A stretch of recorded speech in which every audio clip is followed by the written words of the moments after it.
All right, welcome back to Mind and Magic. Do you ever get tired of turning on the news and all they talk about is race? They bring it up at every chance that they get. All I want to do is catch the weather. I got to sit through a few stories waiting for the weather to come on. And of course the media's always got to bring race into everything because they're trying to divide us the best that they can. And they've been doing a pretty good job. But did you know that God himself is a racist? Let's get into it.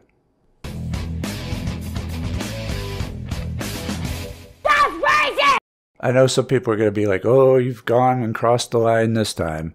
That blasphemous thumbnail and saying how God is racist, how dare you. But this is something that's not a secret. It's known. It's just not talked about by anyone. So I thought I'd talk about it. Because God in the biblical sense, of which I have to make a distinction because there is a difference between the biblical depiction of God and the creator that I know, is a racist. It's told that he created the racists, but he had a favorite race, which would be the Jewish people, which would make him racist towards other races. Would it not? Deuteronomy 14:2.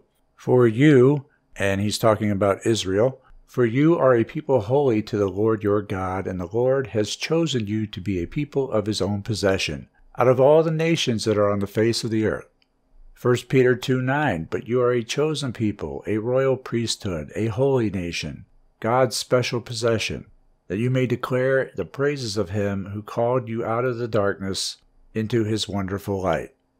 I mean, pretty much the entire book of the Bible follows the nation of Israel, the descendants of Abraham, who himself was a descendant of Noah through Shem. And if you're not a descendant from Noah or Abraham, well, then you would be a Gentile, and God may do terrible things to you. Old Testament God was pretty wrathful. Now, he also did terrible things to the Jewish people as well, but they are still considered his chosen people, of which he had a special affinity, to the point where even his son Christ would be made Jewish. You know, he couldn't be one of those other lesser races. And that's just a couple examples of how God's racist. Now, you may have heard of something called the Tower of Babel. This was something that the people built a long time ago, way back in Genesis. And according to Genesis 11, all of the people back then spoke the same language. And as such, it allowed them to communicate and work effectively on building a tower that they wanted to reach the heavens. Well, this offended God. And so what he did was he made them all speak different languages so they couldn't understand one another and couldn't complete the tower. And then he took those people and he spread them out across the world. And this is the origin story of diversity and ethnic and cultural differences. The word Babel from the Tower of Babel also means to utter nonsense, which is what it would sound like when people of different races would try to speak to one another after God had confused their speech. They were just babbling. And then he spread them across the world so they wouldn't be able to work with one another. God is the ultimate segregationist, which we're told through political correctness is, very racist. Now, you can't keep people apart. That's what God did. That's what he did in Genesis, like from the beginning. Now, the whole world had one language and a common speech. As people moved eastward, they found a plain in Shinar and settled there. They said to each other, "Come, let us make bricks and bake them thoroughly." They used brick instead of stone and tar for mortar.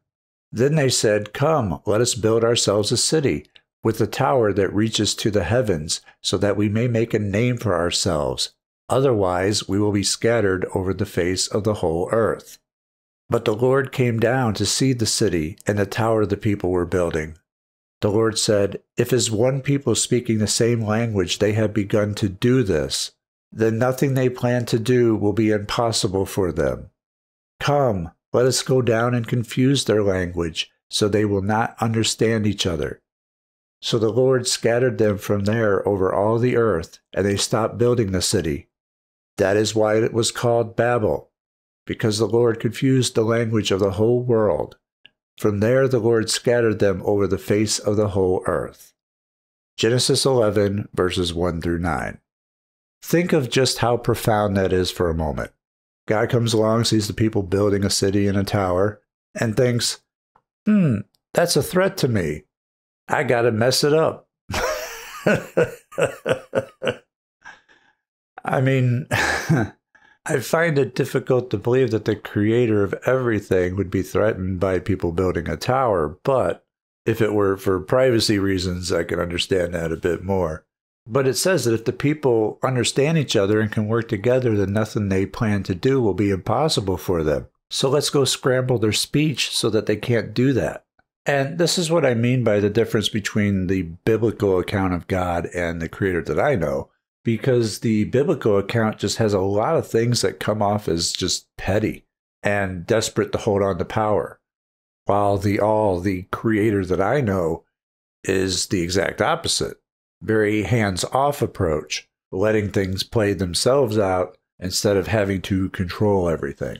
The divine creator is still creating somewhere. You know, they say the universe is ever expanding. It's still expanding. Well, yeah, it's still being created. Isn't that what that means? And being made in the creator's image, we are meant to be creators as well. Biblical God will only allow you to create so long as it doesn't threaten his own power. And that's what the event was interpreted as, because if you were building a tower to the heavens and it was struck by lightning or something for being so tall, that could be interpreted as God being pretty pissed off. And anyone who was shocked or electrocuted by that might not have been able to speak very well afterwards, going,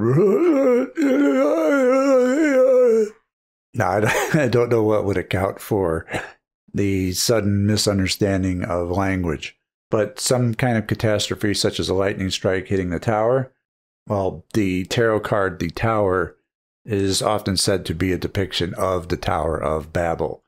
So you don't have to go very far into the Bible to discover that God's kind of a racist, at least the biblical account of God, the way that it's being told, the way that he's being portrayed. Now, I don't know why the creator of the universe would be so worried that people were building a tower. I don't think it would be of any real threat, but the way the biblical account of the Tower of Babel is written, it makes it seem like they were. And I really don't think the creator of the universe would really care so much about that. But that's the way it's written, that's the way it's told. So the only question is why is God so racist? I just wanted to bring up these stories because, I mean, from the beginning, there was racism, and it was from the creator. He's the one that created the races, segregated the races, and picked a favorite. The latter being inserted in there by the group claiming to be the favorite. And why wouldn't you put your people as the favorite of the creator in the story of creation? I mean, that's just smart. But the races themselves were created with different attributes for distinct survival advantages in the geographic location that they are in.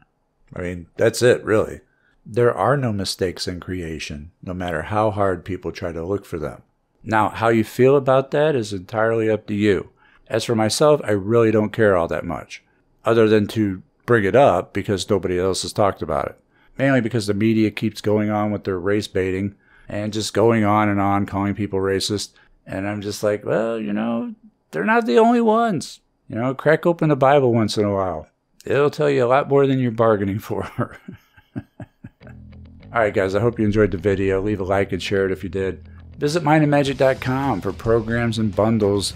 And now my complete works is available all at once for a massively discounted price. This includes all 4 subscription courses without the subscription.